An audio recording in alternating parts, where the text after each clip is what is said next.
Bel bonsoir tout le monde. Je peut-être fait pour nous réaliser que ça qui j'ai fait, mais ça pas fait pour ces choix nous qui mettent. Est-ce ça nous ni en tête, ta nous, ou ça qui ta nous, pour qu'on pèse tête? Pas soude. Bel bonsoir maman et bel bonsoir pète moi, mon esprit que vous êtes bien. Bienvenue dans votre émission Tchou pour tête, le rendez-vous hebdomadaire. Le rendez-vous, nous parlons déconstruction, chercher de nouvelles alternatives, où nous discutons avec des invités de qualité. Ce sera un invité spécial, mais bon, il va se présenter dans un petit instant. Vous connaissez déjà le trio Naoui, Ulrich et également Olivier pas loin. Ça a dit à Naoui. Mais ça va tranquillement, je vibre bien, merci. Tu vibres bien, ça va oui. Tranquillement? Depuis la semaine dernière, c'est bon, t'as repris le On va dire ça. La semaine dernière, on a pu parler de la rétrospective de Tchoupoutet à travers toutes les émissions, les 6 émissions. Je vous invite à les revoir si vous n'avez pas eu le temps. Et donc là, ce soir, nous allons parler de l'éducation nationale et ses limites, et même ses manquements. Exact. Alors, d'abord, je vais dresser un petit constat. Il y a une association, du moins une organisation internationale, le DCE, qui évalue les politiques d'éducation de ses 36 pays membres. Elle le fait tous les 3 ans. La dernière évaluation date de décembre 2023. Elle évalue ces 36 pays membres, donc je vous disais sur la politique d'éducation, selon 4 critères. Les maths, les sciences, la réussite de l'équité sociale, c'est-à-dire pas de différence, pas de corrélation entre niveau social et niveau de réussite, et la compréhension écrite. Suite à ces évaluations, la France est 26e au classement, donc 26e sur 36.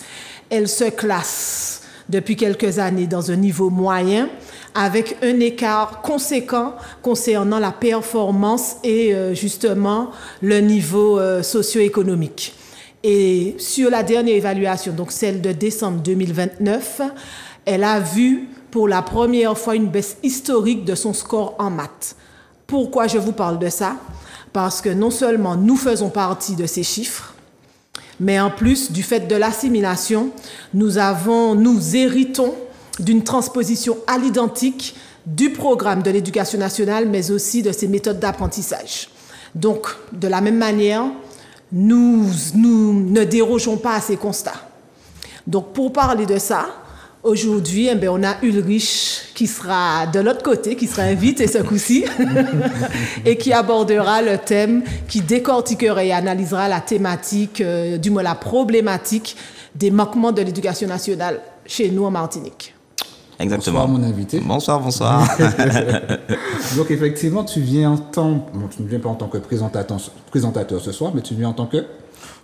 Déjà en tant qu'ancien personnel de l'éducation nationale, donc en tant qu'assistant d'éducation, ensuite en tant qu'enseignant, et enfin en ayant travaillé, continuant de travailler d'ailleurs avec les enfants, puisque j'étais à la direction d'un centre de loisirs, et maintenant je prépare des ateliers à faire pour les enfants sur le patrimoine martiniquais, et que je donne aussi des cours dans un CFA sur la pédagogie. Donc ça fait une quinzaine d'années que je tourne autour en fait de l'éducation nationale, que j'ai été dedans et que maintenant je tourne autour, et donc du coup Donc de près ou de loin, tu as pu voir, tu as pu constater en étant à l'intérieur et puis également un regard de l'extérieur. De l'extérieur, effectivement. Donc voilà. Donc comment tu as trouvé l'introduction de Naoui concernant ce constat, je dirais, de l'éducation nationale? Ça brosse bien le tableau. Ce sont des choses justement qu'il faut qu'on aborde, parce que il y a plusieurs choses justement qu'il faut aborder, notamment sur le niveau des élèves français, donc de Surquois martiniquais, et ensuite sur la reproduction sociale. Ça, on va en parler plus en détail par la suite. D'accord. Et par rapport à ton regard en tant qu'ancien enseignant, comme tu disais, et puis également ayant travaillé dans le milieu scolaire, et puis ton droit de réserve par rapport aux enseignants? Alors justement, moi je ne suis plus soumis à ce droit de réserve, contrairement aux collègues justement qui sont dans l'éducation nationale, et même les fonctionnaires tout court. Donc c'est le droit de réserve, c'est l'obligation faite à tout agent public de faire preuve de réserve et de retenue dans l'expression écrite et orale de ses opinions personnelles.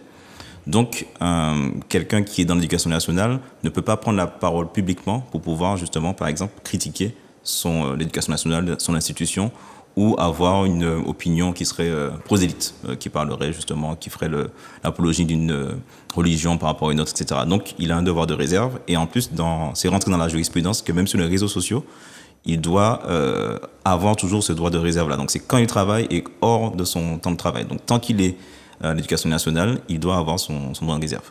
Son seul recours passe par les syndicats alors? Oui, ça passe par les syndicats ou alors d'alerter en fait sa hiérarchie. Mais si c'est pour des lanceurs d'alerte, en tout cas, en fait, il va falloir le faire soit en soum-soum, soit effectivement passer par les syndicats parce qu'eux, ils auront plus de facilité à le faire puisque on ne peut pas en fait virer un délégué syndical, par exemple. Donc ça, en fait, c'est un avantage pour l'institution, mais c'est un inconvénient en fait qu'on veut agir de l'extérieur sur cette institution-là, parce qu'en fait, il y aura une sorte de solidarité en fait qui va se faire entre les collègues pour ne pas en fait en parler, et de toute façon, ils sont soumis au droit de réserve, donc ils vont pas en fait critiquer. C'est pour ça que vous n'allez pas retrouver très peu d'enseignants qui vont venir parler du système, parce qu'en fait, ils sont soumis à une loi. Donc le cadavre est linge sale en famille, d'une certaine manière. Si le linge sale est lavé, parce qu'il faut bien savoir que, justement, tournant autour, en fait, je parle avec énormément d'enseignants. Et il n'y en a pas un, il y en a plusieurs, en fait, qui ont envie de dénoncer ce qui se passe ou qui sont dans des situations difficiles, mais qui sont en difficulté parce qu'ils sont muselés. Voilà, plus ou moins. Alors, cela dit, moi, j'invite toujours, après, je parle en tant que militant, à passer au-delà pour faire de la désobéissance civile. Mais ça, c'est pas tout le monde qui aura le bagou pour pouvoir le faire. Mais ça, c'est une difficulté, effectivement, qu'il faut énoncer, parce qu'il y a très peu de personnes qui le savent, et c'est pour ça, justement, qu'on va retrouver peu d'enseignants sur l'espace public qui vont s'exprimer sur l'éducation nationale. D'accord. Effectivement, bon, tu as parlé par rapport à la responsabilité, parce que les enseignants, également, ils ont des responsabilités aussi. Ils ont des responsabilités auprès de leurs élèves. Et les parents, quand même, donnent la responsabilité de leurs enfants à ces enseignants. Donc, le fait de ne pas être au courant, de ne pas être informé de certaines limites de l'éducation nationale, ça peut poser un problème. Oui, clairement. Alors l'idée ce soir, ça ne va pas être justement d'attaquer frontalement les enseignants. Tout n'est pas la faute des enseignants. Je rappelle que c'est une institution qui existe depuis le 19e siècle et qui est constituée. Donc il y a déjà le ministre, il y a ensuite les recteurs, rectrices. D'ailleurs, nous, on a une rectrice, si mes souvenirs sont bons. Ensuite, il y a tous les employés justement du rectorat, il y a les CPE dans les collèges, il y a les principales ou proviseurs, il y a les intendants, enfin bref, il y a tout un corps de métier, et c'est en fait un système qu'on va dénoncer ce soir, c'est pas que les enseignants, parce que je vais prendre l'exemple d'un enseignant qui est au primaire. Donc, il a 24 heures devant les élèves, d'accord, dans la semaine. Ces 24 heures-là, il faut le préparer. Donc, il a un temps de préparation, d'accord, qui est relativement long en fonction de son expérience, de si on est à l'aise avec la classe, les difficultés en fait qu'on peut retrouver dans la classe. Ensuite, une fois qu'il arrive à l'établissement, il va être soumis à ce qu'on appelle il va faire des permanences pour pouvoir surveiller en tout cas la cour de récréation. Déjà ouvrir le portail, et ensuite quand les enfants rentrent dans la cour, comme l'éducation nationale limite de plus en plus les moyens, le budget en tout cas qu'il utilise, qui est alloué en tout cas à l'éducation tout simplement, ou à le fonctionnement des écoles, ce sont les enseignants eux-mêmes qui le font. Dans la plupart des établissements, c'est eux qui vont surveiller la cour. Donc ils sont aussi assistants d'éducation finalement. Ensuite, quand ils sont en classe, ils ont la responsabilité des élèves, donc ils sont à la fois infirmiers, parce que s'il y a un bobo, c'est eux qui vont devoir le soigner, sachant qu'il y a de moins en moins d'infirmières scolaires et que souvent elles sont sur 2 ou voire 3 établissements. Donc il n'y en a pas qui sont à disposition tout de suite. Ils sont aussi psy, puisque de plus en plus, il y a ce qu'on appelle les dys, donc dyscalculie, dysorthographie, enfin bref, toutes ces nouvelles pathologies qui apparaissent, plus ceux qui sont hyperactifs, haut potentiel, enfin bref, il y a tout un champ qui est assez large justement au niveau de ces nouveaux troubles en tout cas qui apparaissent au fur et à mesure, et c'est l'enseignant qui doit détecter ça. Donc il est à la fois psy. Ensuite, il fait aussi de l'événementiel, parce que quand il veut organiser des sorties pédagogiques, c'est lui qui va devoir trouver des prestataires pour pouvoir emmener les enfants, c'est lui qui va devoir s'occuper de la coopérative, donc de récupérer les sous des parents pour pouvoir budgéter en tout cas cette sortie, c'est lui qui va devoir faire le programme pédagogique, parce que c'est pas juste d'aller en sortie, il faut un programme pédagogique, on va pas à la ferme Péguine pour aller à la ferme Péguine. Donc c'est lui qui va faire le programme pédagogique, et ensuite c'est lui qui va s'assurer que tout se passe bien sur le terrain et qui va faire la préparation. Donc il fait aussi de l'événementiel, et Et il y a un programme à respecter. Voilà. Donc il y a un programme qui est chargé parce qu'il y a énormément de savoir-faire à transmettre aux enfants. Et en fait, dans tout ça, l'enseignant en fait a très peu de marge de manœuvre pour pouvoir faire évoluer déjà sa pratique, sans compter le fait que il arrive aussi que sur des temps de pause, donc qui sont entre 1h30 et 2h en tout cas, souvent, c'est là que sont placées les réunions. Donc des fois, il y a des conseils d'école qui se font à ce moment-là, il y a des synthèses qui se font avec les parents à ce moment-là. Bref, des fois, ça se fait après l'école. Voilà. Donc après 16h30, ils vont rester pour pouvoir continuer justement à voir les parents ou à faire des entretiens, etc., etc. Bref, il faut bien voir justement que les enseignants ont une charge qui est très très lourde sur leurs épaules parce qu'ils sont aussi éducateurs. Ils sont éducateurs, ils sont ergothérapeutes, ils peuvent être également psychomotriciens. Il faut avoir toutes ces notions-là et même aussi assistante sociale. Hein.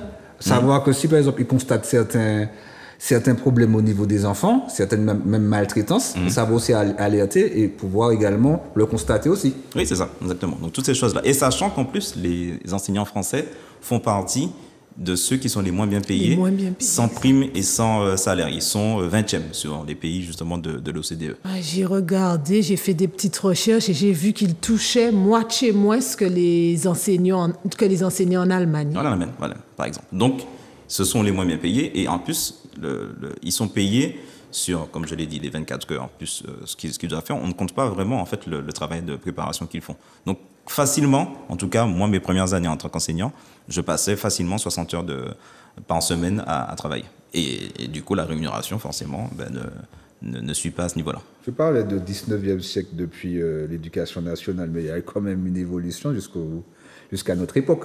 Ou bien est-ce que les choses n'ont pas vraiment changé? Si, évidemment qu'il y a une évolution. Je dis justement qu'au fur et à mesure, le système se complexifie et au fur et à mesure, les enseignants ont de moins en moins de pouvoir. Je vais prendre un exemple.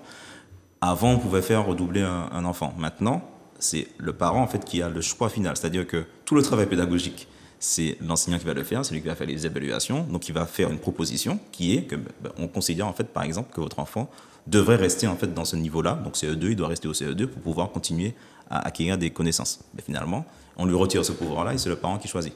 Bon, inutile de vous dire que souvent, justement, le parent est pour le passage à notre niveau et en fait, les difficultés vont s'accroître au fur et à mesure. Donc, je redis bien que il ne faut pas tout mettre sur la faute des enseignants. Ils ont une part de responsabilité, mais il faut bien voir en fait que c'est tout un système, c'est toute une institution qui est à changer et qui est problématique. Et Naoui en a parlé, le rapport PISA en fait, qui sort tous les 5 ans, place justement les difficultés de la France et explique bien justement quelles sont ces difficultés.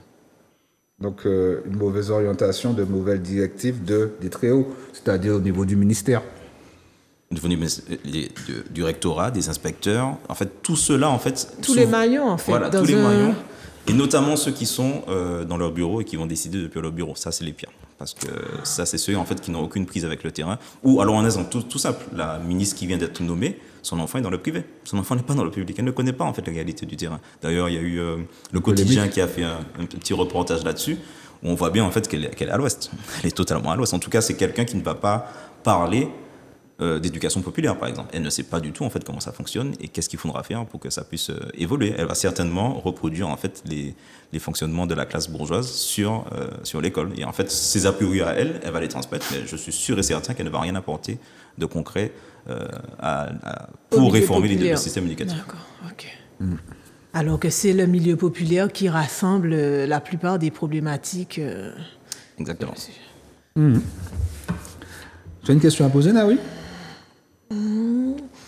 Alors justement, quand tu parlais par rapport à la ministre qui a son enfant dans le privé, j'en ai parlé un petit peu aussi en introduction où on voit qu'il y a un écart de performance selon le niveau socio-économique, environnemental de l'enfant. Qu'est-ce que tu peux nous dire de plus? Ok, donc ça c'est ce qu'on appelle la reproduction sociale. Donc en fait, dès les années 66 et 70, il y a 2 sociologues qui ont écrit 2 ouvrages importants. Donc un, ça s'appelle Les Héritiers, et l'autre s'appelle La reproduction. Donc c'est Passeron et Bourdieu qui écrivent ce livre-là, où en fait ils expliquent que l'éducation nationale et l'institution scolaire finalement reproduit les inégalités sociales qu'il peut y avoir dans la société. Donc, par exemple, en fait, il y a l'éducation nationale, justement, fait des études là-dessus. Et ils ont fait, par exemple, sur une dictée. On prend une dictée et on compte le nombre d'erreurs. Eh bien, en fait, ceux qui font le moins d'erreurs, ce sont ceux qui sont les enfants de cadres et de professions intellectuelles supérieures. Ceux qui font le plus d'erreurs, ce sont ceux qui sont sans emploi. Donc, ils font 21 fautes, contrairement aux cadres ou aux enfants de cadres qui font 13 fautes. Le score moyen, d'accord, le plus élevé, justement, est celui des cadres. Le score le moins élevé est celui toujours des enfants des parents qui sont sans emploi. D'accord ? Donc ça, en fait, ce sont des éléments de base qui permettent de confirmer. Donc une théorie qui a été évoquée dès les années 70 et qui se vérifie toujours. C'est le lieu de reproduction des inégalités sociales. Donc finalement, on nous parle du fait que c'est un ascenseur social, mais en fait, ça profite toujours à ceux qui sont dans des familles favorisées. Donc qui ont des emplois de cadres, qui ont des emplois d'entrepreneurs, qui sont enseignants. Voilà. Eux, justement, qui sont dans les classes favorisées, ben, leurs enfants auront beaucoup plus de chances de réussir que les enfants qui sont dans les classes défavorisées. Sachant que ce que je dis là, pareil, en fait, c'est toujours le rapport PISA qui l'explique et qui dit que la France, justement, ces inégalités-là continuent à se faire même aujourd'hui. La France est toujours très mal classée en fait dans son rapport aux reproductions sociales. Donc en fait, les classes dominantes, l'école est prévue en fait pour que les classes dominantes puissent réussir. Restent dominantes. Voilà. Et donc en fait, ils ont un capital culturel qu'ils vont transmettre à leurs enfants de façon formelle ou informelle. Et ce capital culturel va faire que dès petits, ils seront plus avantagés que les enfants des classes populaires. Je prends un exemple au niveau du langage. Donc comme ils ont un capital culturel et symbolique qui est plus fort, on va dire, que les classes défavorisées. Donc, en fait, ils vont avoir beaucoup plus de vocabulaire et un vocabulaire qui est beaucoup plus adapté au langage que pourra avoir l'enseignant ou l'enseignante. Donc, forcément, lui, il va comprendre directement. L'enfant qui sera dans les classes populaires et qui sera beaucoup moins sollicité au niveau du vocabulaire, il va partir, en fait, avec un handicap. Donc, finalement, c'est pas une école. Donc, elle va prôner l'égalité, mais finalement, il n'y a pas une égalité de fait entre les enfants. Déjà, qu'ils soient favorisés ou défavorisés, ou qu'ils viennent d'une région de France par rapport à une autre région. Et ça, on va l'évoquer justement sur le fait que nous aussi, en Martinique, en Guadeloupe, dans ce qu'on appelle en tout cas les régions qui ne sont pas sur le continent français, en fait, nous, on va subir aussi de plein fouet des injustices à ce niveau-là. Donc en fait, il y a une égalité du bagage qu'on donne, mais il n'y a pas équité dans le sens où il n'y a pas de prise en charge adaptée aux lacunes des élèves. C'est ça. Donc, au fur et à mesure, alors la donne a changé parce qu'on est passé justement sur les théories de la pédagogie différenciée où on va faire en sorte de prendre en compte les spécificités des enfants. Mais sauf que si on est dans une classe, donc la moyenne en France d'élèves dans une classe est de 22,1. Sachant qu'en tant qu'enseignant, en dessous de 20, on est bien. On considère justement qu'on peut faire un travail qui est plus ou moins efficace et qu'on peut faire de la pédagogie différenciée. La moyenne est de 22,1, sachant que dans les quartiers populaires, ça va exploser. Sachant que dans le privé, d'ailleurs, en Martinique, il y a des classes où il y a 35 voire 40 élèves dans une classe. Donc, certes, des moyens vont être mis en place au niveau pédagogique, donc des outils vont être mis en place pour que les enseignants puissent faire la différenciation, puissent prendre en charge les enfants qui ont certains dys, qui ont certains troubles. Mais sauf qu'en fait, si le nombre d'élèves par classe continue d'augmenter, ils n'auront pas les moyens finalement physiques de le faire. En Martinique, avec moins de naissances, donc il y a également moins d'élèves dans les écoles publiques. Oui, alors justement, ce qui s'est passé donc l'an dernier, au mois d'août en tout cas, il y a un article. Les syndicats avaient alerté là-dessus en disant que le rectorat avait fait un communiqué disant que en fait, ils vont retirer le nombre de postes d'enseignants puisque en fait, il y a moins d'enfants qui sont inscrits. Et en fait, la réponse des syndicats, et sur laquelle je m'aligne, c'est mais en fait, ils n'ont déjà pas les moyens de pouvoir exercer leur métier correctement. J'ai fait le profil en fait de l'enseignant justement au début. Donc, s'ils n'ont pas les moyens, autant continuer, même s'il y a moins d'enfants, à garder le même nombre de postes. Comme ça, il y aura plus moins d'élèves et plus de qualité de travail. Voilà. Mais sauf qu'en fait, la logique de l'institution, c'est plutôt de réduire les coûts, plutôt que de fournir une éducation de qualité. Donc forcément, ils ont réagi par rapport à leur paradigme qui est on réduit les coûts et on fait en sorte justement qu'il y ait moins d'enseignants, comme ça il y a une moins grosse charge salariale et en fait on peut continuer à dégraisser le mammouth. Ça me fait rire, pas du me rire, je ris jeune. Ça veut dire qu'en fait, même dans l'éducation, même dans la politique d'éducation, le capitalisme s'invite. On veut faire toujours plus avec moins. Exactement. Sachant qu'en plus, il y a certaines académies qui sont en difficulté, notamment celle de Créteil et celle de Guyane. Je vais prendre celle de Guyane. Il y a eu 85 admissibles au concours de recrutement du professeur des écoles pour 165 postes. Donc, il y a eu moins de personnes admises par rapport au nombre de postes qui sont prévus. Donc, ça veut dire qu'il y a déjà 80 postes qui ne seront pas pourvus à la rentrée prochaine, sachant que la Guyane est déjà en difficulté par rapport aux enseignants. En plus, la Guyane aussi a sa particularité, à savoir que là, on parlait de peu de naissances en Martinique. Comparativement en Guyane, c'est autre chose. Il y a plus de naissances. C'est un département, un territoire du monde très jeune. D'accord. Donc, en fait, ils sont en difficulté. L'année dernière, à Créteil, ils ont organisé des job dating. Donc, des recrutements qui se font rapidement pour pouvoir prendre des contractuels, parce qu'en fait, il manque de professeurs. La profession n'attire plus, pour toutes les raisons que j'ai évoquées au début. C'est évident que la profession n'attire plus. On ne la fait plus d'ailleurs par vocation, je pense en tout cas. En tout cas, il y en a toujours qui vont le faire par vocation, mais ça diminue au fur et à mesure. Et en fait, il y a de moins en moins en fait, ça veut dire que la qualité même des enseignants... C'est ça que j'allais te poser la question. On a monté le niveau de qualification au Master 2 pour pouvoir passer le concours, mais ça n'empêche que si on continue justement à avoir de moins en moins de personnes qui se présentent au concours, et donc on va prendre justement ceux qui sont admissibles, ça veut dire que la qualité forcément va en pâtir. Alors tu disais Master 2 pour être prof, mais contractuel, une licence suffit. C'est ça, exactement. Alors j'ai cherché un petit peu, j'ai vu un reportage qui moi m'a fait vraiment flipper. Donc c'était sur le territoire national où un homme qui a envoyé son CV, il avait une licence en Sciences Po, il avait un bagage en Sciences Po et il a postulé tant pour le français, il a d'abord postulé pour le français. Il a été pris avec un entretien de 30 minutes, durant lequel on lui a fait écrire des phrases de français où il y avait à chaque fois des fautes. Et on l'a embauché. Qu'est-ce qu'on lui a dit? On l'embauchait parce qu'il est, il a une franchise intellectuelle. Une franchise intellectuelle. Oui. Ensuite, deuxième chose, donc c'était un reportage. Il a falsifié, il a fait un faux diplôme, il a inventé une fausse académie. Même bagage, il postule pour un poste de prof de maths. Il a répondu à aucune question. Il savait rien du tout. Il est nul en maths. L'avis a été favorable. On n'a rien vérifié. Donc, il y a une telle pénurie, en fait. Ils sont aux abois. Qu'ils sont aux abois, exact. Donc, ils sont prêts à prendre n'importe qui. Alors, si quelqu'un qui a déjà fait ces 5 années de master en MEF, en tout cas, donc les études qui correspondent justement pour être enseignant, si déjà ceux qui font déjà les 5 études sont en difficulté, je vous laisse imaginer ceux qui... Donc ça va continuer à dégringoler alors. Ah oui, il a fait 3 jours. Il a fait 3 jours en salle de classe, il a abandonné. Il était dépassé, il n'a pas la méthodologie, il s'est posé une division, mais il n'a pas la méthodologie pour l'expliquer. Ça faisait de la peine et ça faisait peur. Oui, donc ces 5 années-là, elles ne sont pas là pour rien. Être enseignant, ça ne s'improvise pas. Je propose justement à ouvrir à tous ceux qui ont fait le constat pendant le confinement. Ils vont bien justement pouvoir vous dire que oui, tout le monde n'est pas enseignant. Le nombre justement de parents qui ont perdu patience, qui m'ont demandé des conseils parce qu'ils n'arrivaient pas à transmettre les idées qu'ils avaient dans leur tête, et je leur expliquais que voilà, en fait, vous critiquez les enseignants, mais vous ne vous rendez pas compte en fait de tout le travail qu'il fait derrière pour pouvoir transposer des savoirs. Voilà. Et concernant les contractuels, petite précision qui a son poids, une fois en poste, aucune formation n'est proposée.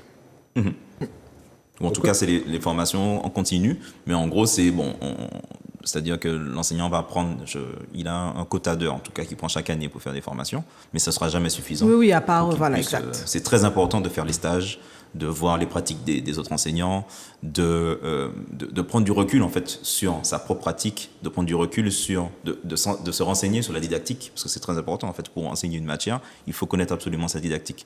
Donc, il faut avoir des éléments didactiques et il faut avoir ensuite la pédagogie. Il faut pouvoir faire les allers-retours entre ce qu'on a connu, en tout cas, les connaissances qu'on a didactiques, et ensuite la transposition qu'on fait sur la pédagogie. Et en fait, c'est pas donné à tout le monde de pouvoir le faire. Ouais. Donc lâcher là dans une salle de classe, et à part la formation continue, ils n'ont pas de stage, ils n'ont rien pour se former à tout ça. Donc sachant qu'on peut avoir la passion du coup de faire la transmission. Il y en a qui peuvent être très bons pédagogues, mais tous ceux que j'ai cités là, être psy, être assistant social, etc., toutes ces compétences-là, ils les aura pas. Parce qu'il faut avoir une patience, hein. C'est pas parce qu'il faut avoir une passion, mais il faut avoir aussi des compétences. Il faut savoir, parce qu'il ne faut pas oublier qu'il y a des enfants. Oui, il y a une transmission également effectuée. Exactement. C'est pas évident tout ça. On va continuer. Par rapport à la reproduction des codes moraux et des adultes. Alors avant, je vais quand même revenir sur l'état du système en Martinique, parce qu'on n'a pas... Ah oui, concernant la Martinique, nos spécificités. On n'en a pas parlé. Donc on a parlé justement du niveau des élèves au niveau national. Au niveau de la Martinique, j'utilise en tout cas le constat et les recommandations du défenseur des droits, donc qui a sorti un rapport suite à leur visite entre le 23 novembre et le 3 décembre 2022 en Martinique.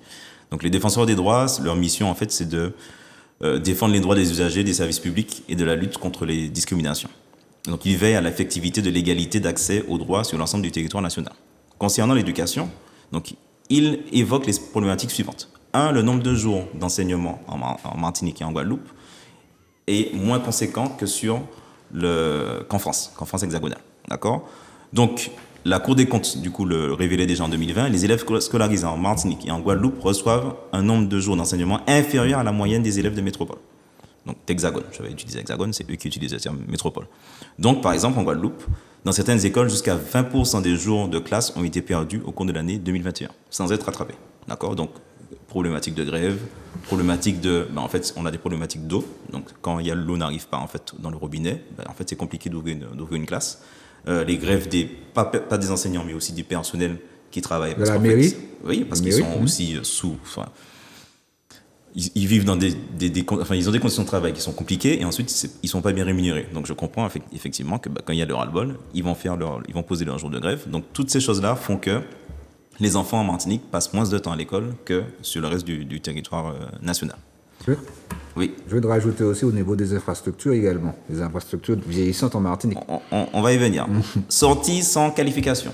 Donc, selon une étude de l'INSEE, par récemment, un quart des jeunes, donc là c'est guadeloupéen, mais la Martinique n'est pas loin, un quart des jeunes guadeloupéens de 15 à 29 ans ne sont ni sans emploi, ni études, ni formation, soit 2 fois plus qu'en France hexagonale.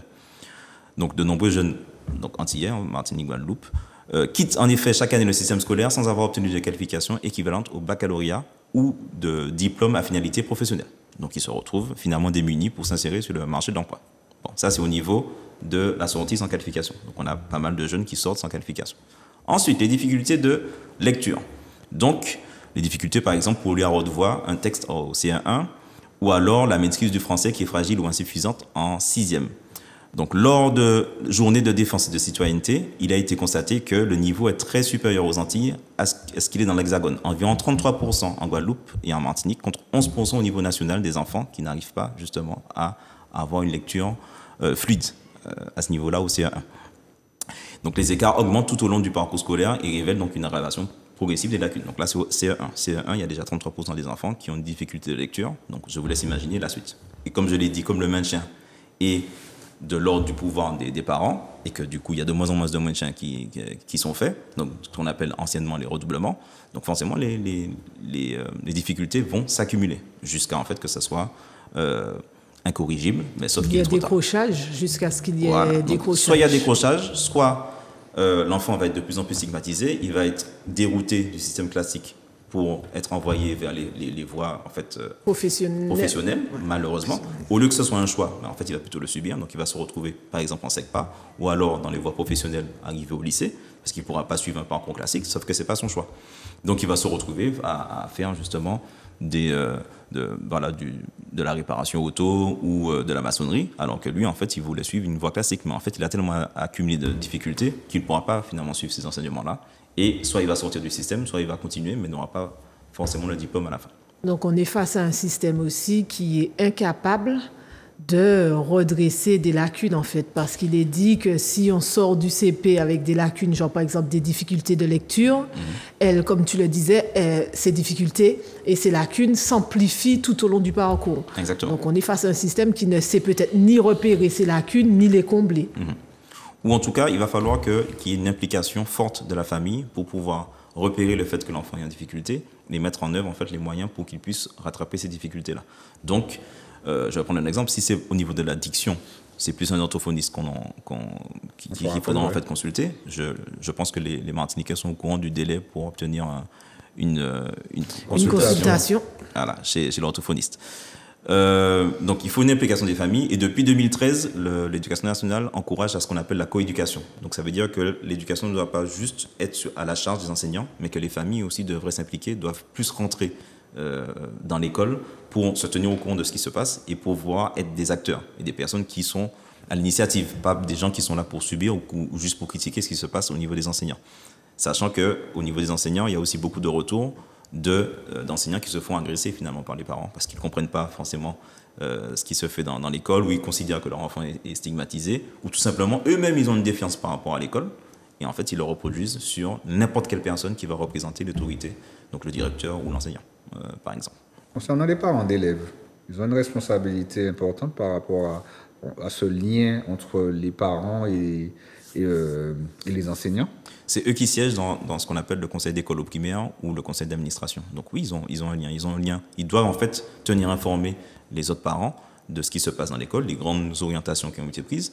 Et ils sont aussi les représentants de la voix finalement des parents. Donc ils ont un rôle déterminant. J'invite aussi, là aussi, n'importe quel Martiniquais à aller dans une école quand il y a un conseil d'école ou quand il y a les réunions parents-professeurs pour voir le nombre de parents qui se présentent. Et souvent les enseignants disent... Ces rencontres-là finalement ne servent pas à grand-chose parce que finalement les parents qui sont là, ce n'est pas les parents qu'on veut voir. Donc il y a une difficulté à ce niveau-là. Donc responsabilité des parents alors. Il y a une responsabilité des parents en fait il faut parler de cela justement, du fait que l'éducation nationale, une école, c'est un lieu justement où on transmet des savoirs, des compétences, des valeurs. C'est pas une garderie. Donc je comprends bien effectivement qu'il y a un problème de garde d'enfants, puisque effectivement les gens travaillent, pour ceux qui travaillent en tout cas. Simplement, les parents sont censés s'intéresser à ce qui se passe dans l'école et pas en fait subir ce qui se passe. C'est pas un endroit où on lâche son enfant et puis on attend que les choses se fassent et que les enseignants du coup fassent le travail à leur place. Donc ça c'est compliqué. Et je voulais finir du coup comme tu l'as dit sur l'état dégradé du bâti, donc du fait en fait des conditions climatiques. Ça, c'est le défenseur des droits qui dit ça. Du fait des conditions climatiques, les bâtiments vont se dégrader de façon différente que sur le territoire hexagonal. Ça, ok. Sauf qu'en fait, ce dont il ne parle pas, c'est que le bâti n'est pas forcément adapté. Ça, on va en parler plus tard sur la pédagogie. Si on veut faire une pédagogie pour que l'enfant soit autonome dans sa pensée ou pour qu'il puisse utiliser ses différentes intelligences, une classe fermée à l'étage ou au deuxième étage d'un bâtiment classique, ce n'est pas un endroit propice en fait pour ça, premièrement. Deuxièmement, l'enfant, on va prendre un enfant de 6 ans. Est-ce que vous avez déjà vu un enfant de 6 ans qui arrive à rester 3 heures de temps assis sur une chaise ? Ça, c'est de la violence, ça, c'est... Sans compter les établissements où les classes, il y a encore l'estrade, donc l'enseignant est toujours un peu plus élevé que les enfants, donc il est toujours dans cette position-là où c'est lui qui donne un savoir aux enfants et que les enfants, en fait, eux, ils ne sont là que pour le recevoir. Les cours de récréation où il n'y a pas un arbre, ou alors il y a un arbre, peut-être, mais il n'y a aucune biodiversité. Et donc, forcément, ça encourage quoi ? Ça encourage les pratiques classiques, donc les marelles, les jeux comme ça, mais surtout le football. Et finalement, le football prend beaucoup de place. Et en fait, tous les autres jeux collectifs sont niés ou ne sont pas faits parce qu'en fait, les enfants... L'espace est prévu pour qu'ils puissent avoir du football qui soit fait et pas tellement pour que les enfants puissent être dans un moment justement où ils vont interagir avec la nature. Ça n'existe pas. Donc ce sont des lieux qui sont bien stériles, sclérosés, bien particuliers et en fait le bâti n'est pas adapté. Sachant qu'en plus, il y a beaucoup d'écoles qui n'ont pas fait les travaux cette année par faute de budget. Il y a eu des articles qui se sont faits justement en août par rapport à ça parce qu'il y a aussi une crise du BTP. Donc finalement, il y a des rénovations qui n'ont pas été faites et l'état en fait de certains établissements est catastrophique. Donc voilà, donc j'ai brossé un peu toutes les problématiques en fait que le défenseur des droits révèle justement sur la Martinique. C'est chaud, hein, tout ça. Sauf que d'écouter... L'état des lieux n'est pas bon. Ouais, je vois du laxisme partout. Hein. Et c'est pas fini. Je vois du laxisme partout. On va parler des reproductions des codes, là c'est facile, des codes moraux des adultes. Tu peux participer également, Naoui. Sur l'influence en fait, codes moraux, qu'est-ce qu'on entend par codes moraux des adultes ? C'est-à-dire par manque, je dirais, de formation pour savoir comment appréhender les enfants, l'adulte peut se laisser aller à être ce qu'il est, donc à influencer les enfants suivant ses propres tendances. Exactement. Donc les élèves ont tendance à se conformer aux attentes de leurs enseignants et à ressembler à leur représentation genrée et leurs attentes stéréotypées. Ça ressemble à du mimétisme, ça. Oui, justement. Donc ceci pour les satisfaire dans l'espoir de gagner en retour au plan relationnel et affectif. Donc en fait, c'est ce qu'on appelle la notion de curriculum. La notion de curriculum, c'est l'ensemble des actions planifiées pour susciter l'instruction. Donc, c'est la définition des objectifs de l'enseignement, les contenus, les méthodes d'apprentissage, le matériel et les dispositions relatives à la formation adéquate des enseignants. Donc, en fait, c'est l'ensemble c'est le programme, par exemple, qu'on va transmettre aux enfants. Donc, l'ensemble des savoirs, savoir-faire, savoir-être qu'on va transmettre aux enfants. Donc, il y a un curriculum formel qui est fait à travers des programmes et le socle commun de compétences et de connaissances. Il y a le curriculum réel, donc ce qui va réellement se transmettre. Il y a ce qu'on appelle le curriculum caché, donc ou latent, ça veut dire les différences entre les contenus, les finalités, les objectifs prescrits et ces choses qui s'acquièrent à l'école, les savoirs, les compétences, les représentations, les rôles et les valeurs. Donc si l'adulte prône des valeurs de discrimination de l'homme sur la femme, il ne va pas se rendre compte qu'il va le transmettre aux enfants. Je prends des exemples. Moi, c'est dans le cadre de mon mémoire, j'ai utilisé la mixité en EPS. Ça veut dire que, par exemple, dans son offre de situation en EPS ou d'activité en EPS, il va utiliser plutôt les activités qui vont plus favoriser les compétences des garçons. Donc souvent, en fait, on va retrouver du foot, des jeux collectifs où ce sera l'habilité technique, la taille, la force, en tout cas, qui seront primées. Et tout ce qui est habilité, en fait, motrice fine, ou tout ce qui sera créatif, tout ce qui sera artistique, sera minimisé justement pour pouvoir finalement valoriser les compétences masculines. Donc un enseignant en fait qui transpire ces valeurs-là, il va le transmettre aux enfants sans même se rendre compte. Ou alors quand il va composer les équipes, il va composer les équipes en désignant d'abord les garçons et ensuite il va désigner les filles. On connaît en fait cette situation-là où quand on désigne des personnes en dernier, ça veut dire que... Qu'elles sont plus faibles parce qu'on est obligé de les prendre qu'on les prend. Ça s'appelle justement le curriculum caché. Et en fait, si un enseignant n'est pas formé à déjà reconnaître ses manquements à ce niveau-là, et ensuite à pouvoir utiliser des outils pour pouvoir valoriser justement, casser les stéréotypes de genre, par exemple, ben en fait, il va les reproduire. Et en fait, là, comme on l'a dit au départ, comme il y a une production de la classe dominante, finalement, reproduction des codes de la classe dominante, l'enseignant lui-même est le représentant de ces codes-là et il va les transmettre finalement à l'enfant, des fois inconsciemment et des fois en fait totalement consciemment. Mais il y a des directeurs, il y a des proviseurs, il y a des principales, il y a une hiérarchie au niveau de l'école. Donc ils peuvent le constater également, de voir qu'il y a un enseignant qui peut avoir un petit côté misogyne. Il n'a pas là cette responsabilité de pouvoir l'alerter. Donc, sur une carrière classique, au début, quand on vient d'avoir le concours, quand on est professeur stagiaire, on est contrôlé 6 fois par soit l'inspecteur d'académie, soit par les conseillers pédagogiques, okay, c'est leur rôle finalement de faire ça, 6 fois dans l'année. Ensuite, une fois que c'est fini, on se fait inspecter une fois tous les 3 ans, voire 4 ans, et c'est une journée où tu es averti. Donc, il faudra m'expliquer, en fait, à quel moment... Le but du contrôle. Voilà. Je suis averti que ce soit contrôlé. Bon, voilà, moi, je l'ai fait. Je les ai contrôlés 6 fois. C'était les 6 meilleurs contenus pédagogiques qu'il y avait dans... C'était du perfecto. Voilà, c'est du perfecto. J'ai fait tout ce que je pouvais pour pouvoir réussir ma journée, évidemment. Alors que si le contrôle est inopiné, ça change les choses. Et deuxième chose, c'est que le directeur n'est pas le supérieur hiérarchique de l'enseignant. C'est l'inspecteur qui l'est. Donc, l'inspecteur n'est pas dans les établissements. Donc, le directeur peut faire des signalements, mais ça ne veut pas dire que ce sera suivi des faits par l'inspecteur. Le principal, en fait, dans le collège, c'est la même chose. Ce n'est pas lui le supérieur hiérarchique. C'est le principal adjoint qui a une vue, en fait, sur la pédagogie, mais ce n'est pas lui, en fait, qui va dire à l'enseignant, tu dois faire telle ou telle chose, ou qui va pouvoir contrôler, en fait, ce que fait l'enseignant. Et ensuite, une fois que c'est fait, que le contrôle peut être fait, donc on l'a dit, il est déjà problématique, une fois que c'est fait, comment ça s'applique ? Madame Ségolène Royal avait dit publiquement que des enseignants qui avaient des suspicions d'agression sexuelle ou de viol étaient mutés vers la Martinique, la Guadeloupe, la Guyane, etc. Et puis également Nouvelle-Calédonie aussi. Voilà. Elle avait dit publiquement. Ouais, Et c'est quelque chose, effectivement, dont en tout cas à l'intérieur, on supposait que c'était vrai, effectivement. Donc, une fois que c'est fait, comment la sanction est prise ? Est-ce que les enseignants sont réellement sanctionnés et quelle sanction est prise ? Mais est-ce qu'ils ne sont pas tout simplement transférés ? Voilà. Je laisse en tout cas les téléspectateurs et téléspectatrices faire leur penser, analyser ce que je viens de dire. Mais en tout cas, c'est une problématique. Et tant en fait qu'il n'y a pas de contrôle, en fait, on ne peut pas savoir quel est le contenu du curriculum caché en fait de l'enseignant. Tu sembles... Je digère.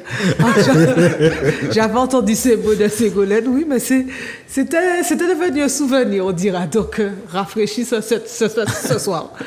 Sur la reproduction d'ailleurs sociale, j'ai oublié de préciser que selon une circulaire du 29 décembre 1956, les devoirs à la maison écrits sont supprimés.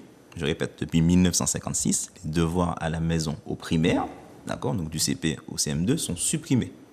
Bon. Donc s'il y a des enfants qui regardent... Non, alors, c'est autre chose. C'est-à-dire qu'ensuite, la loi va évoluer. Aujourd'hui, si on va sur le site servicepublic.fr, un enseignant ne peut pas donner à ses élèves un travail écrit à faire en dehors de la classe. Je parle toujours du primaire. Les devoirs à faire à la maison peuvent être un travail oral, lecture ou recherche par exemple, ou des leçons à apprendre. D'accord ? Les professeurs continuent toutefois d'en donner à l'école élémentaire du CP au CM2. Ça, en fait, c'est une disposition qui avait été prise parce qu'ils considéraient à l'époque que, étant donné que les journées de classe étaient déjà longues, en rajouter mettrait en difficulté les enfants. Il y a des études supplémentaires qui montrent en fait que déjà ceux qui sont de quartiers populaires n'auront pas forcément un bureau où ils pourront travailler, ou alors ils ne vont pas prendre le repas à temps, ou ils vont devoir attendre que les parents rentrent du travail pour pouvoir se nourrir, etc. Ce qui fait qu'ils n'auront pas les possibilités de faire ce devoir à la maison-là. Et en plus, ils ne seront pas forcément accompagnés, contrairement à ceux qui sont dans les classes favorisées, qui auront soit quelqu'un qui pourra le faire avec leur enfant, soit eux-mêmes en fait auront le bagage culturel ou les connaissances pour pouvoir aider leurs enfants. On peut le faire jusqu'au CM1, CM2, mais après, en fait, il faut avoir certaines connaissances, notamment au collège, il faut avoir certaines connaissances. Donc, ils avaient fait ça. Aussi, ils ont continué à garder cette loi-là pour ne pas défavoriser les enfants des classes populaires par rapport aux devoirs. Et pourtant, en fait, je suis sûr et certain qu'aujourd'hui, la majorité des écoles et la majorité des enseignants donnent toujours des devoirs à la maison aux enfants.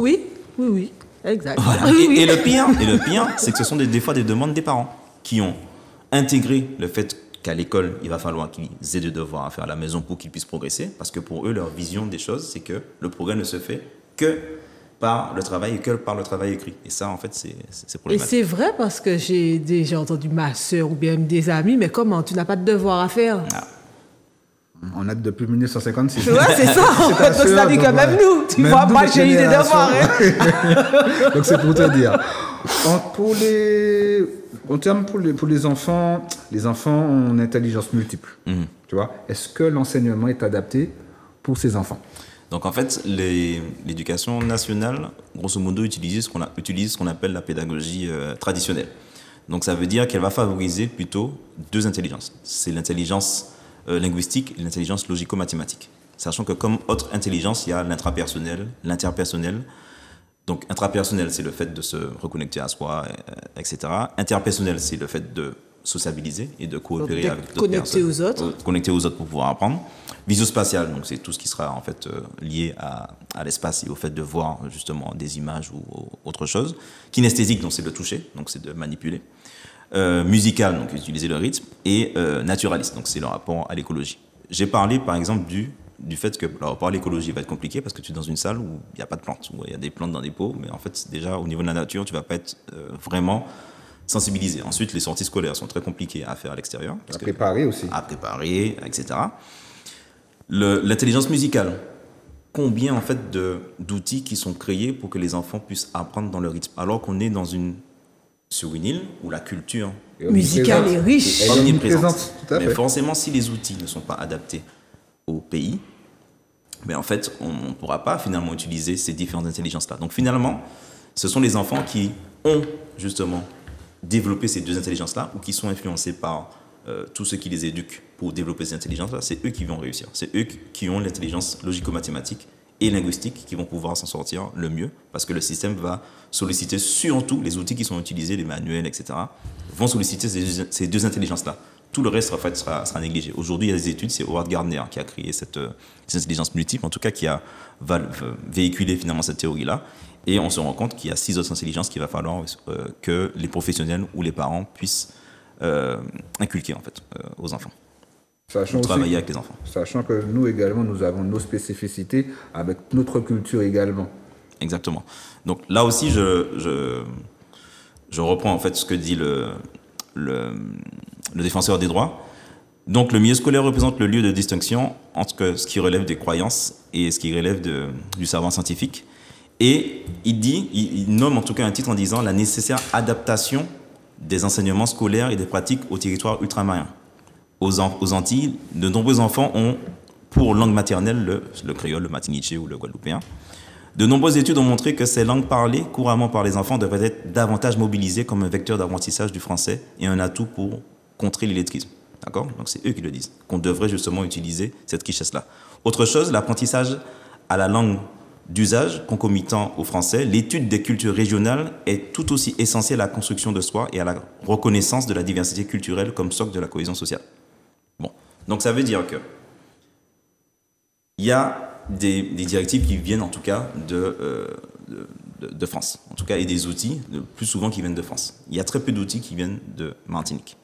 L'enfant, même dans sa construction, on considère qu'il vaudrait mieux partir de son environnement proche pour aller vers un environnement qui est plus éloigné. Donc, la famille, ensuite le quartier, ensuite la ville, ensuite l'île, par exemple, ensuite la nation. Et en fait, c'est tout le contraire qui se fait. On part de la nation pour aller vers l'enfant, si on va vraiment vers l'environnement de l'enfant. Ce qui fait que sa langue, ce qui fait que ses spécificités culturelles, si l'enseignant, qui a une liberté pédagogique, ne prend pas la responsabilité de l'enseigner à l'enfant ou d'utiliser ces outils-là pour que l'enfant puisse avoir des savoirs, et en fait, l'institution ne va pas du tout en parler ou très peu. Et finalement, l'enfant ne sera pas ancré dans sa culture pour pouvoir assimiler des connaissances. Il va partir d'une culture étrangère pour pouvoir acquérir des connaissances et il va toujours être aligné sur cette culture étrangère-là et pas sa culture locale. Donc en fait, c'est forcément une problématique qu'il faut relayer parce qu'en fait, on a une spécificité locale qui nous permettrait justement, qui permettrait aux enfants d'être plus ancrés dans leur territoire et dans leurs connaissances en fait, et dans leurs apprentissages. Entre autres dédicaces à Jonathan Luriagara qui nous disait lors de la thématique qu'il allait dans les écoles pour faire des ateliers au niveau des semences, au niveau de l'agriculture, au niveau de la permaculture. Donc c'est des choses également effectuées. C'est juste une dédicace pour lui. Ah oui, excuse-moi. Donc, ce que je disais, alors voilà, donc, qui dit assimilation dit transposition à l'identique, mais de ce fait, nous n'avons ni l'éducation adaptée à notre spécificité, déjà à la spécificité individuelle de l'enfant, mais ni non plus adaptée à la diversité de notre culture locale. L'enfant perd un petit peu de son identité, en fait. Oui, malheureusement, c'est ce qui peut arriver. De toute façon, c'est ce qui est arrivé avec nos parents, finalement, parce que quand j'étais petit, c'était interdit de parler matiniché à l'école et dans le foyer, sachant que c'était formel, hein, pour le coup, avant, sur leur génération, c'était inscrit dans les règles, le fait qu'ils ne devaient pas le pratiquer. Donc, eux-mêmes, ils ont subi ça et eux-mêmes nous ont habitués à pratiquer l'autre culture plutôt que la nôtre. D'accord ? Et faire en sorte que la nôtre, c'est pas une culture de connaissance, pas une culture littéraire, comme justement Aimé Césaire a pu le dire, à un moment donné, concernant la langue matinichaise. Donc, en fait, ça a fait en sorte que ça a accentué finalement l'aliénation et le fait qu'on ne s'est pas appuyé sur nos richesses locales pour pouvoir développer en fait nos connaissances et nos compétences. Donc, la pédagogie traditionnelle nous perd. Qu'est-ce que tu pourrais nous dire donc de plus adapté, par exemple, les pédagogies nouvelles ? Oui, donc c'est les pédagogies alternatives et nouvelles qui prennent de l'ampleur, sachant en fait que c'est depuis d'ailleurs le début du XXe siècle qu'elles apparaissent. Donc, le plus souvent, en fait, ça se traduit par des personnalités comme Célestine Freinet ou Montessori ou De Crowley, enfin bref, ce sont des grands pédagogues en tout cas. Ou alors Céline Alvarez qui a eu une expérimentation en 2010, entre 2010 et 2013 avec les neurosciences. Les pédagogies nouvelles, en fait, ils s'appuient sur le fait que l'enfant n'est pas vide de connaissances quand il arrive dans la classe et qu'il peut construire du savoir en coopération avec les autres enfants et il peut le faire dans l'autonomie, donc avec une intervention de l'adulte qui est toute relative en fait. L'adulte ne doit pas faire preuve d'autoritarisme et doit maîtriser son intervention dans sa médiation entre l'enfant et les savoirs. Certes, c'est quelqu'un qui a des outils pédagogiques qu'il peut utiliser, mais en fait, c'est pas pour autant qu'il doit inculquer des normes à l'enfant sans même que l'enfant puisse le comprendre, juste parce que c'est comme ça. Je prends l'exemple des multiplications. Voilà, tu vas juste répéter 6 x 7, 6 x 3, etc., jusqu'à ce que ça finisse par rentrer. Ça, c'est du bourrage de crâne. ce ne sont pas, en fait, c'est pas basé, en fait, sur des théories solides de l'apprentissage qui fait que c'est une méthode qui est adaptée. Par répétition. Sachant qu'en plus, des études ont montré que plus l'enfant est autonome, plus facilement il apprend. Plus facilement il apprend et plus facilement il mémorise. Exactement. Donc, ce qui veut dire que le système éducatif, l'éducation nouvelle, permet de se centrer plutôt sur les besoins de l'enfant d'abord, plutôt que les besoins de l'enseignant. D'accord? Donc, en fait, c'est vraiment renverser les choses, c'est créer un nouveau paradigme pour que l'enfant soit au centre des apprentissages et pas qu'il soit à la périphérie et que finalement ce soit l'enseignant qui lui transmette sans même en fait qu'il puisse avoir son mot à dire là-dessus. Il y a des points, il y a beaucoup de points. J'espère que vous appréciez cette émission ce soir parce qu'il y a beaucoup de choses qui sont dites et on le constate. Alors, oui. par rapport aux pédagogies nouvelles, lors de mes recherches, j'ai vu que les pays les mieux classés au PISA, l'évaluation qui est faite tous les 3 ans, que les pays les mieux placés, comme par exemple le Singapour ou la Chine, utilisaient justement ces pédagogies nouvelles, c'est-à-dire la diversité des rythmes d'apprentissage et des compétences des élèves, tout en les formant aux, comment ils appellent ça, soft skills, c'est-à-dire aux capacités cognitivo-comportementales. C'est-à-dire que les pays les mieux placés utilisent des pédagogies qui suivent vraiment, en fait, qui progressent parallèlement, justement, au développement de l'enfant. Donc, comme tu nous disais, ben oui, c'est nettement plus intéressant et les résultats sont probants. Exactement. Alors que la France est 26e, Singapour et Chine sont dans le trio de tête. On parle aussi de la charge de travail des enfants. Quand 3 heures d'affilée, ils ont des cours. Donc, pouvoir mémoriser tout ça, c'est un combat pour eux également. On a parlé des propositions alternatives. On va parler maintenant, on va faire une ouverture sur les alternatives. Ça a sonné? ça va bientôt être la fin. Donc, ouais, effectivement. Ah oui, déjà. Ça a déjà sonné 2 fois. Je n'ai même pas fait attention. Excusez-moi. Donc, un petit mot pour la fin par rapport à c'est-à-dire que cette thématique de ce soir, ça va annoncer d'autres. Ça, on va vous l'expliquer. Donc, en fait, ce que je voulais dire, c'est qu'encore une fois, il faut changer le paradigme éducatif. Et il faut se baser sur ça, sur 1, quelle est la mission éducative que l'on donne finalement aux institutions scolaires. 2, quelle est la place de l'enfant dans ces institutions-là. Ce sont ces 2 questions-là qu'il faut se poser là pour pouvoir construire un nouveau paradigme qui va s'appuyer finalement sur les besoins notamment de l'enfant. D'accord? C'est les choses qu'il faut construire. Deuxième chose, c'est qu'il va falloir justement qu'on implique tout le reste des acteurs qui sont autour, qui ne doivent pas être juste des spectateurs, mais aussi des acteurs. L'institution scolaire ne doit pas être sclérosée et gérer ses affaires seule.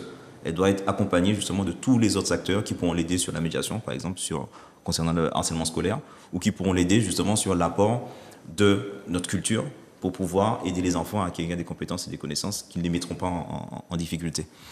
Et en fait, il y a une phrase qui le résume bien, c'est « changer la société pour changer l'école pour changer la société ». Si on rentre justement dans ce schéma-là, en changeant l'école, on va changer la société parce qu'on va construire en fait finalement des personnes qui seront plus aptes à être autonomes dans leurs pensées et pas juste de bons employés qui vont rentrer finalement dans un système pour pouvoir rentrer dans l'oppression, être de bonnes personnes opprimées. Le but, c'est plutôt qu'ils aient une autonomie de pensée, une analyse, une réflexion pour créer de nouveaux citoyens qui vont forcément changer les choses au niveau de la société. Je veux dire responsabilité des parents, du corps enseignant, du rectorat, de tout le monde. Hein. Des associations, des intervenants des aussi. politiques. Non, mais il faut aussi contacter les intervenants pour qu'ils puissent participer aux écoles, pour qu'ils puissent ramener également leur savoir-faire. Naoui, ton mot pour la fin? Mon mot pour la fin, une ouverture sur les pédagogies nouvelles qui fonctionnent mieux, qui ont fait leurs preuves. Et normalement, dans la prochaine émission, on vous présentera une alternative nouvelle. Un petit peu comme la fin d'un cycle. Mais bon, vous allez le constater. À la semaine prochaine. Hey Grégory